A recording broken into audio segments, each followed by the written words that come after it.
దీవన్నిటికీ కూడా సిట్ ఏర్పాటు చేస్తే సిట్ కూడా సొంత మనుషులతో చేయించారు సిట్ అన్నాడు. లేకపోతే సాక్షి ఉద్యోగస్తులతో ఏమంటారా? సాక్షి ఉద్యోగస్తులతో వేసేది సిట్ కాదయా, ప్రభుత్వ ఉద్యోగస్తులతో వేసేది సిట్. ఈ అధికారులందరూ కూడా నీవు పనిచేసినప్పుడు, నువ్వు ముఖ్యమంత్రి ఉన్నప్పుడు కూడా పనిచేసిన వాళ్ళే.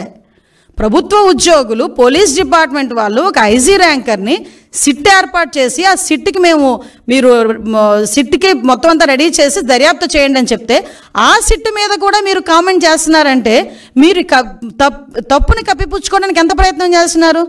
మరి విజిలెన్స్ ఎంక్వైరీ వద్దు అని చెప్పి ఎందుకు కోర్టులకు వెళ్ళే పరిస్థితి వచ్చింది?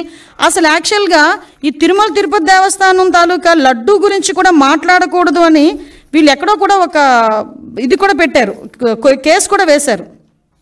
సుప్రీంకోర్టులో గ్యాగ్ ఆర్డర్ కోసం పిటిషన్ వేశారు వీళ్ళు. అసలు ఎక్కడ కూడా లడ్డు వ్యవహారం గురించి మాట్లాడకుండా ఉండాలి అని చెప్పి.